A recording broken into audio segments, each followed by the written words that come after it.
Hey everybody, Ben here. Welcome back to another video. Today we're going to be playing another King's Indian attack. So that's fun. We have a d5 position. Who knows what we'll get? Moving on from that, we'll have to see, I guess, right? So yeah. Okay, bishop f5. That's kind of like a reverse London. So I'll play d3. And I'll castle. Against these reverse Londons, I feel like c4 is quite good.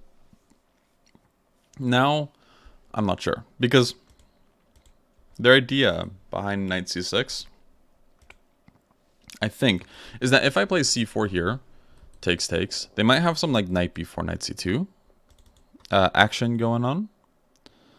So maybe I should kind of delay it a little bit. I'll play a3. This prevents knight b4, and hey, maybe it signifies that I want to go for some queenside expansion. But then the knight kind of looks a little silly, right? This a3 move. I don't really want to play c3 because I want to potentially play c4, right? So that's kind of a key part there.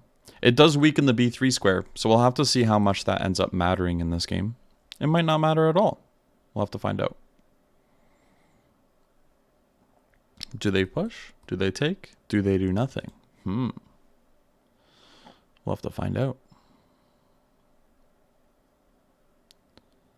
If they end up pushing, okay, they end up taking. And I imagine they'll capture on d1. They don't. So should we go into an endgame? Let me think about that.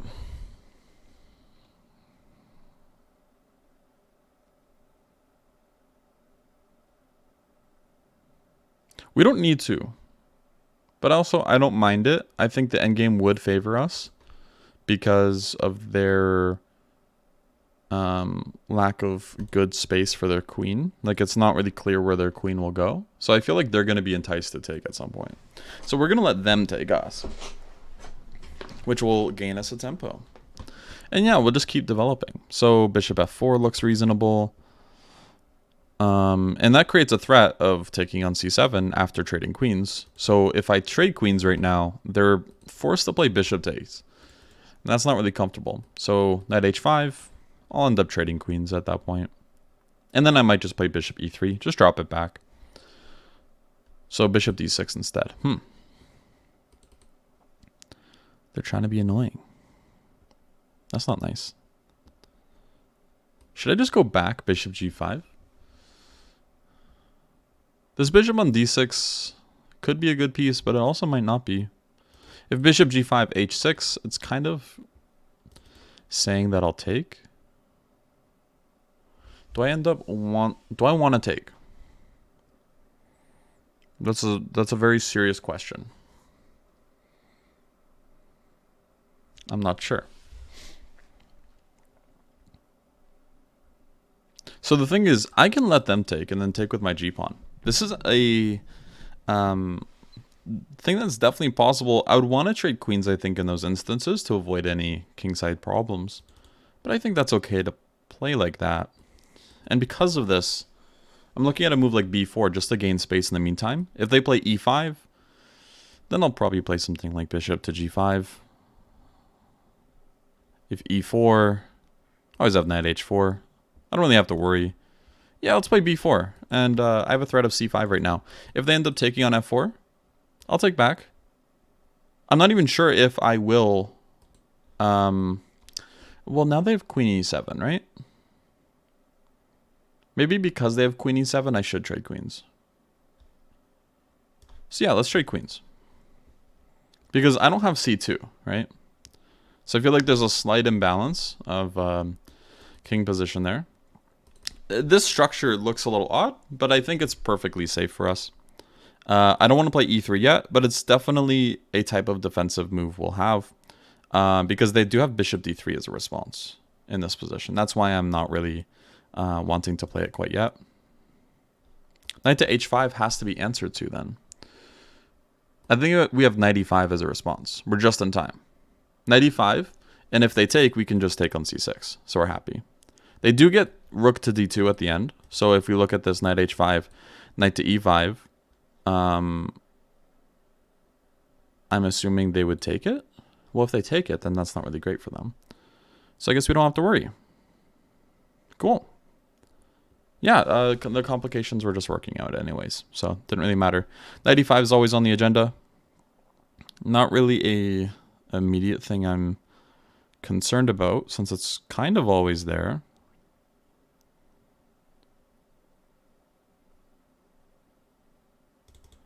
I want to prevent rook d2 before anything. So this move looks good. If bishop c2, then I imagine we can just... Okay, they really want us to take on d6. It's like their dream scenario. So knight e5. Knight e5 is pretty much saying, hey, yeah, like we can go into those variations, but it's just going to help me a little bit more than it'll help you. Knight e5, if they take it, I take. They take on d1, I take back. Knight to g4, attacking the pawn. If I have to play f4, I'm not sure if I'm happy with that, though. I could play c5. Just to kick the rook. Just make natural moves.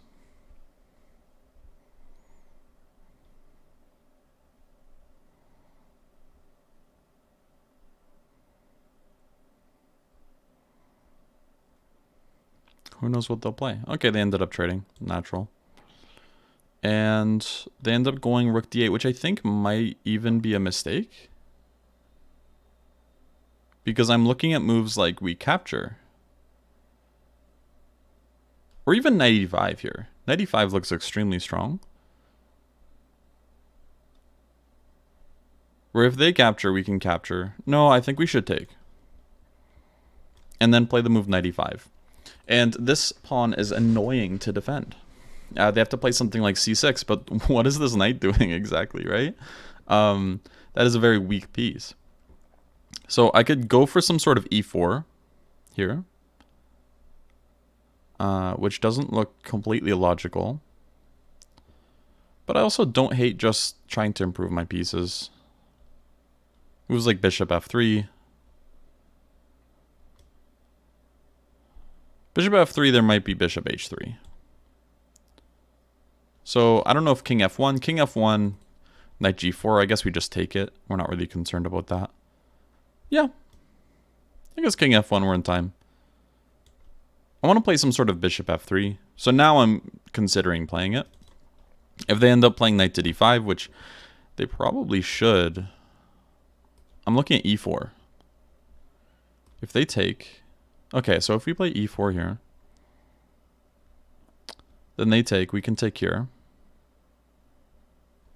Or maybe, just maybe... Okay, well, actually this pawn's hanging, so we have to deal with it somehow. I actually don't hate bishop takes, because this bishop's not really the best, and we can imagine a scenario where our knight gets to d4. It's a weird move, because generally I wouldn't want to play something like this, but getting a knight to d4 looks enticing. Let's try it. Giving up the bishop pair. So I'll play e3 here. I'm imagining f6 will be played. Probably should be. And I will reroute this knight to d4. I'll leave the other one on c3 because it does keep in touch with d5.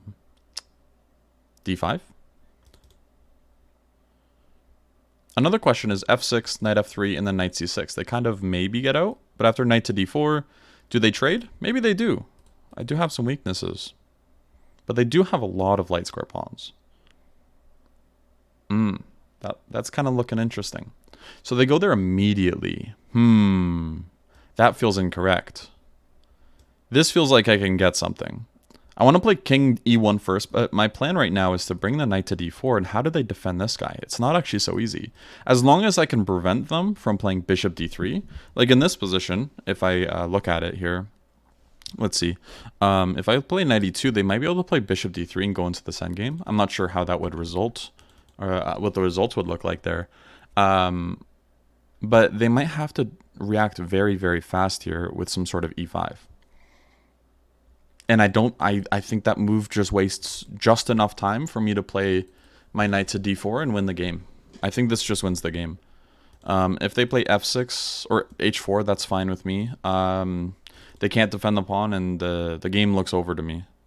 Because not only am I winning this pawn, I'm creating a pass pawn and probably winning the a pawn as well. So this looks like a little bit too much, unfortunately. All right, let's take it.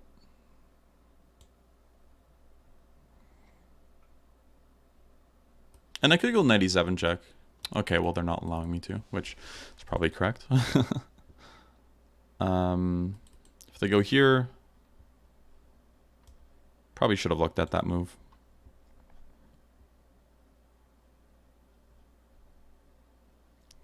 I'm just wondering if I can take on a6 now. That's probably really risky, though. Instead, king c3, king e7. Whenever they go here, I do have c6. King c7, knight d7. I will always get out if I need to. I probably shouldn't have brought my knight there. I should have seen this bishop d3. So king c3, king e7, king b3. My idea is to go a4 here. They do have bishop c4 check, but that lets me get in. So I think this actually lets me win the game still. Okay, and now a4.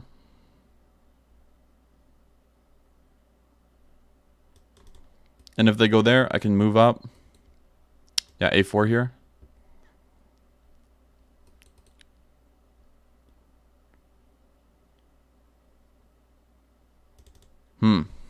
Uh-oh.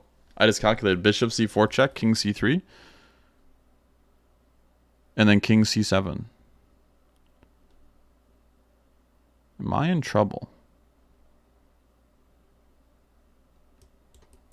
Let's find out. I think I was not playing this correctly. But I don't think it matters. I think I might still be winning after I take. I might still be winning. Thanks to b5.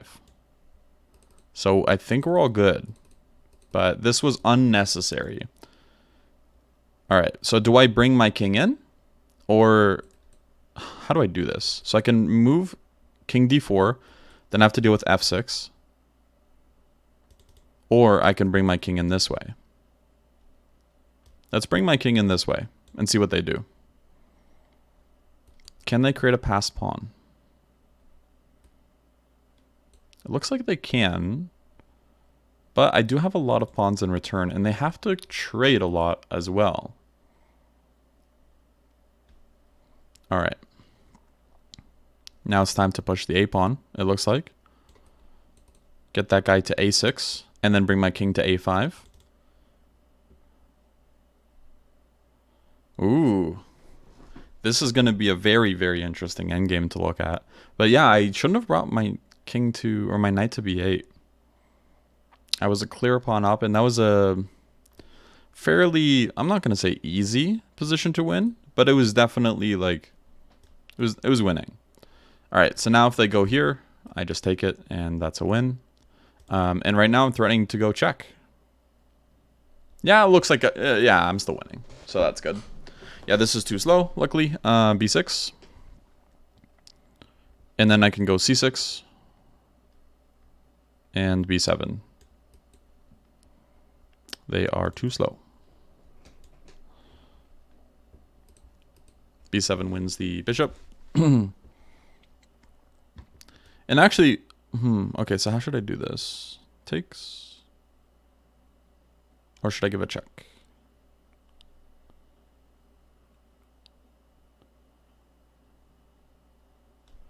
Let's take first.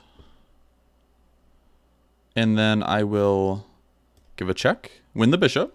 But I'm not going to take it, depending on what they do. So, for example, if they play king b8, then I'm just going to play king b6, and it's actually checkmate instead.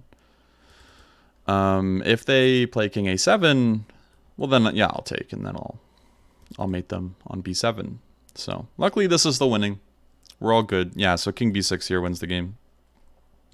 We don't need to worry about this guy. Their king is actually trapped. That was kind of funny. I'm just going to pretend like I knew what I was doing there. There was definitely some mistakes, so let's discuss them because they're important. So we got our normal position here. A3 was definitely like, it was fine. I know that there's more useful moves in the position, but actually, funnily enough, as I'm looking at the computer, it's top move. So yeah, awesome. Okay, so bishop e7, b4 was recommended, c4 not so much, because they should have gone into the ending. So I was right of the sense of them taking and then being able to play something like bishop c2, which looks like the biggest concern for us, just because they can probably like plant their bishop on b3. When it's on b3, they have more control over the d file. I didn't think it really mattered enough. Like, it wasn't like we would be like significantly worse or anything. Like at most a little unpleasant pressure, but yeah, I thought this position was interesting. I didn't really want to take because I thought, hey, why strengthen their center? Objectively, taking is probably best here. But I thought, yeah, b4 would be an interesting try. And again, the idea is after bishop takes and g takes, what we have there is essentially a structure where we just have a little bit more central control, but we also take on some concessions in our pawn structure. So that's kind of the idea there. All right, so rook d6, c5 was fine, knight e5 was actually correct. The thing that I was a little worried about here, so after this, takes, oh, takes, and then knight to g4, I wasn't sure exactly what's going on here. And I should have realized that bishop b7 is playable, so that's unfortunate.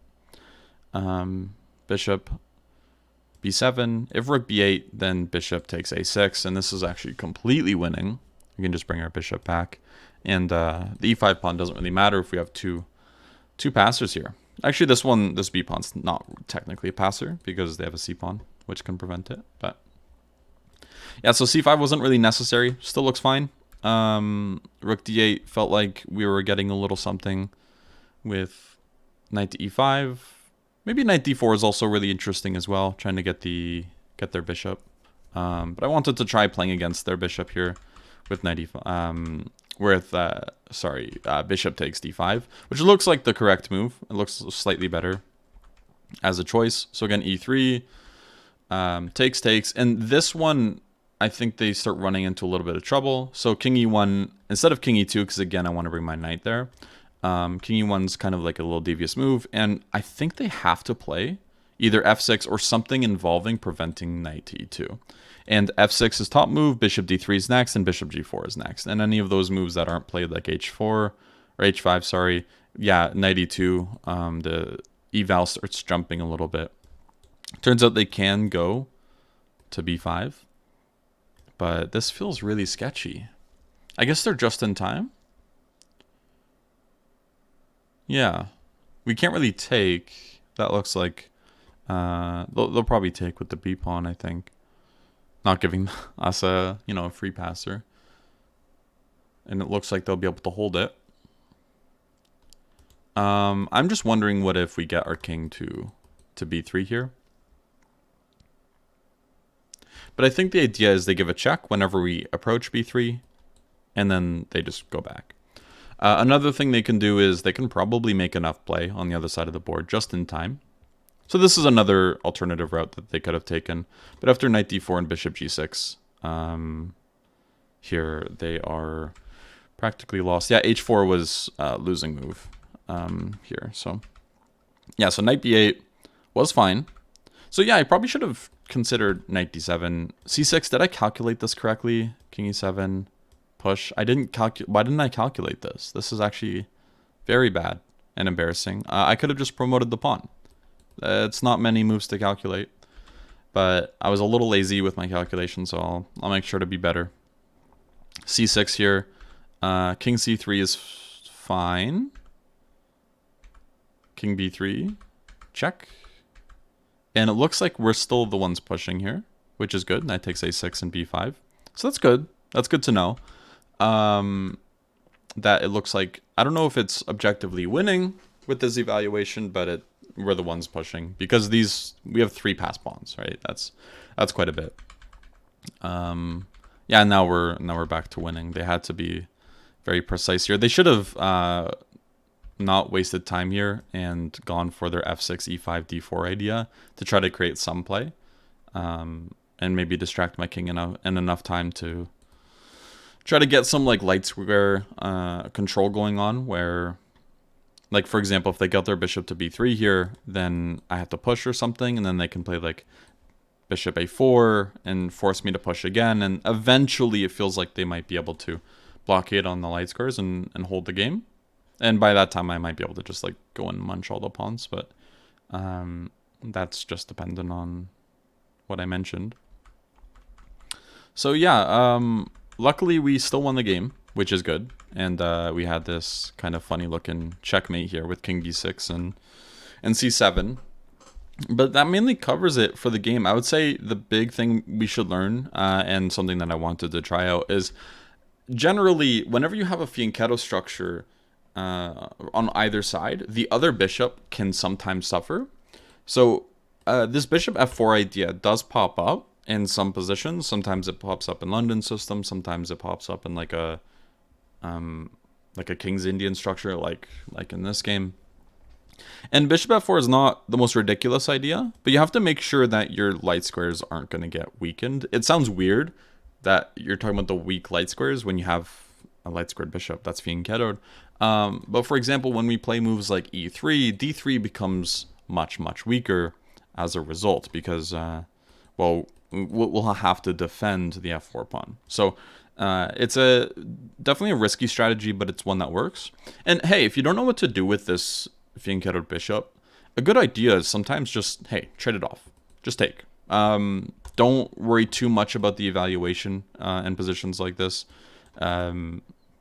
Like I know that it's not going to be like a 10 out of 10 like masterpiece type of situation, but hey, as long as you don't like completely damage your entire position. Like here's an example of where it could get a little scary, where if they take on c3 and double your pawns and go into like some sort of endgame where the only imbalance is you have weaknesses and they don't, that's actually something to worry about.